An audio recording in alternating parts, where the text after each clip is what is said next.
In continuation of federal salient features of constitution, we have to discuss about the nature of constitution, federalism, or the features of federal constitution. Now, the salient features of constitution we have examined. Some features are some features relate to federal constitution. Some features relate to unitary constitution. Now, American constitution contains all federal features. UK constitution contains all unitary features. But however, Indian constitution, while drafting Indian constitution, the framers of Indian constitution drafting committee headed by Dr. B.R. Ambedkar along with 8 other members took into consideration the socio-economic conditions prevailing at that time. They followed the main text, Government of India Act 1935. They followed the features of US Constitution, that is Federal Constitution, UK Constitution, that is Unitary Constitution, and other constitutions like Swiss Constitution, Australian Constitution, etc., and drafted our Indian Constitution.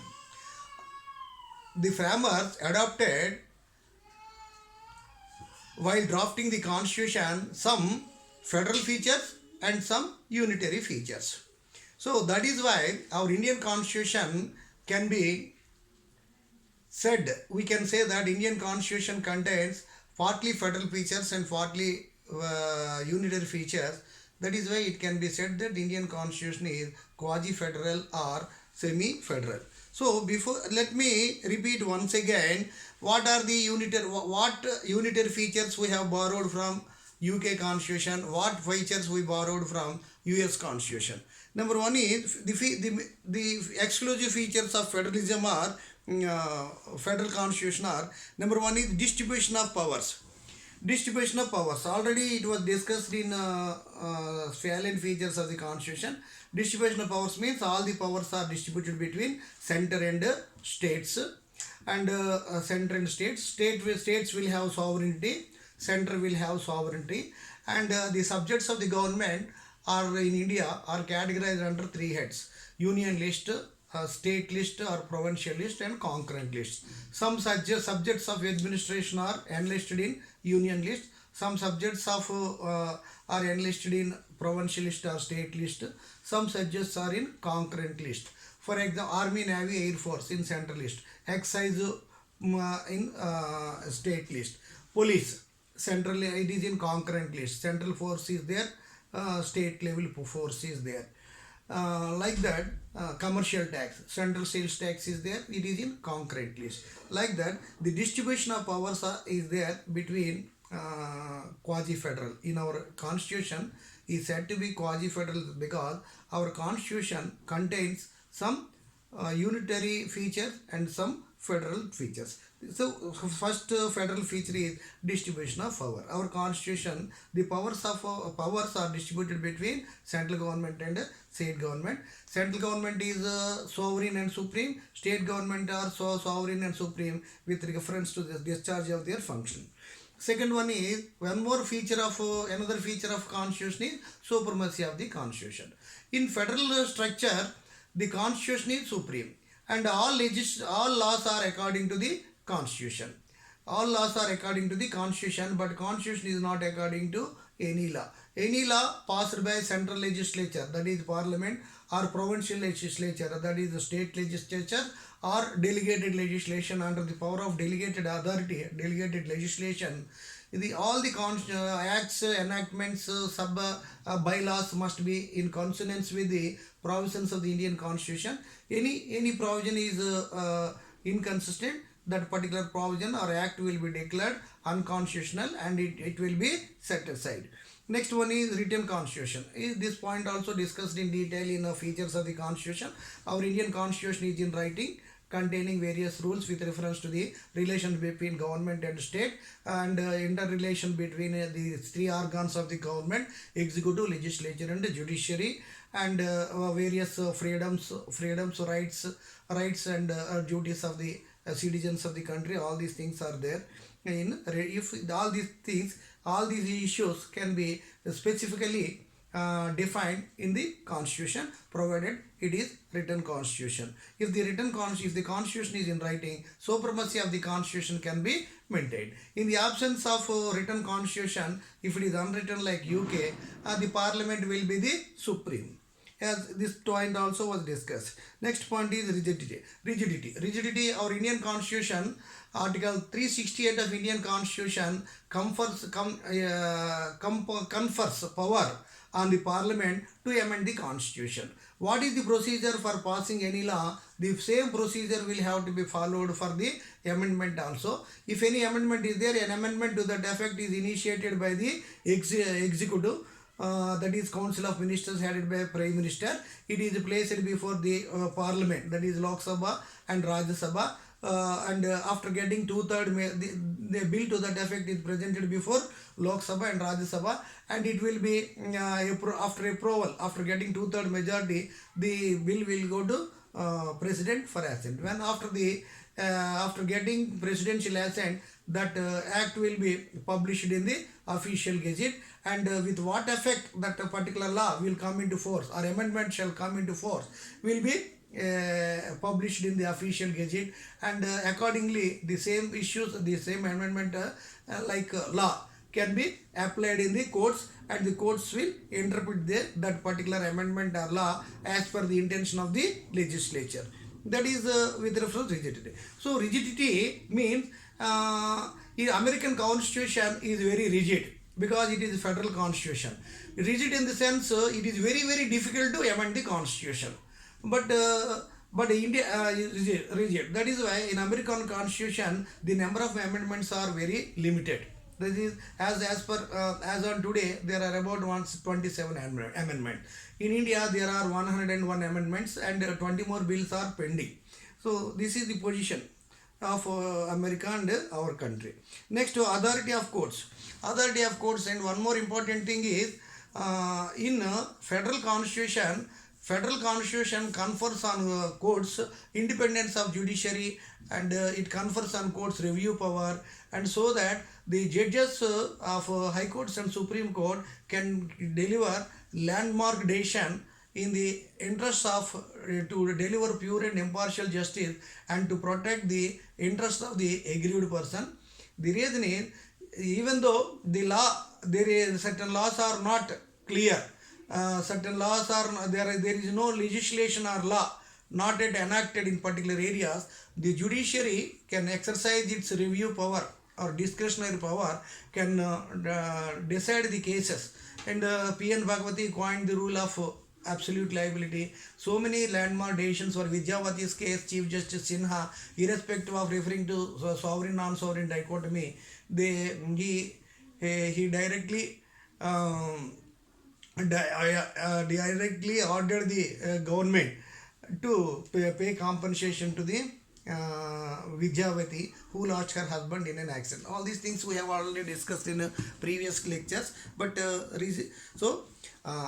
in this, while discussing about the nature of Indian Constitution, there had been a long controversy as to the question whether Indian Constitution is federal or unitary.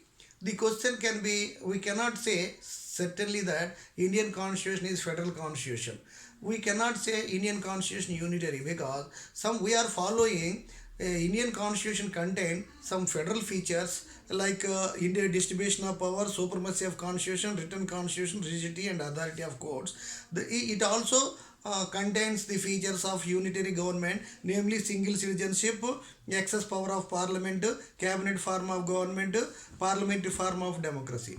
So far we have discussed about Indian Constitution contains the federal features. What are the unitary features we borrowed from UK Constitution? Let us now discuss. Single citizenship.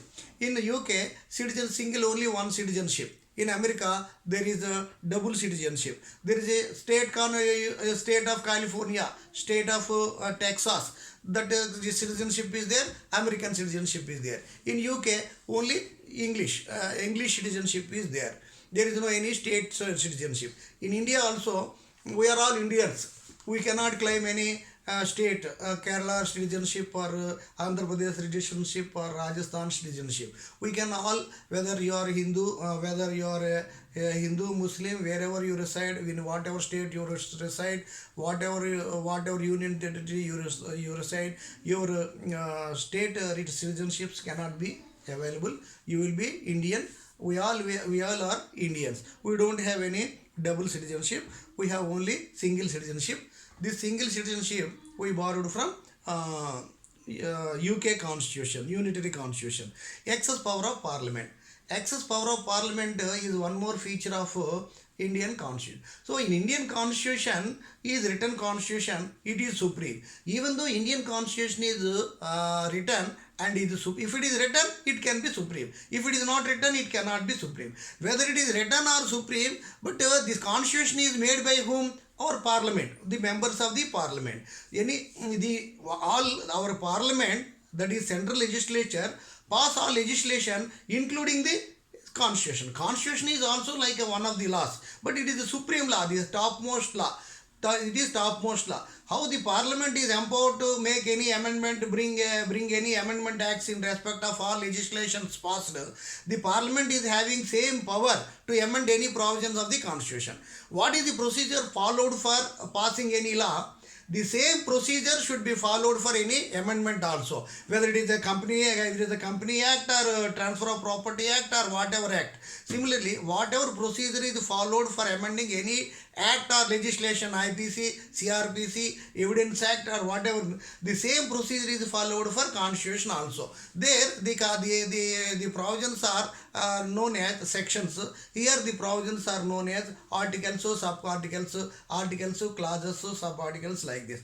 So Indian Constitution, the article 368 confers on Parliament to amend the Constitution. Whether the power of the Parliament to amend the Constitution is limited or unlimited, we will discuss. There are two views. The Parliament has unlimited power to amend the Constitution. The Parliament has limited power to amend the Constitution. Whether the power of the Parliament is limited or unlimited, this can be critically discussed in preamble in the following topic. I am going to complete immediately. This is so the power of the Parliament is very powerful. It is said that the Parliament can amend, mend and end the Constitution, because the Parliament is empowered to make to pass the Constitution, make the Constitution by two-third majority. Lok Sabha, Rajya Sabha assented by the Constitution.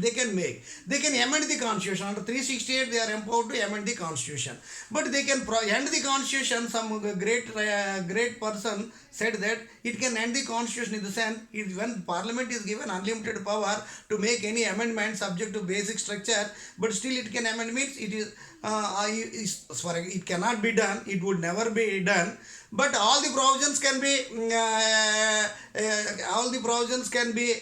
changed, and the entire Constitution can be repealed and a new Constitution can be written, but the Parliament would never do so. Parliament would never amend all the provisions. Time to time, as per the requirement, as per the demand, as per the socio-economic condition, certain forms of the, in case as the time, suppose Indian CRPC, if necessary, the total Constitution can be abolished and a new Constitution can be redrafted. Recently, Companies Act, which was passed in 1956, was totally repealed and a new Companies Act was passed.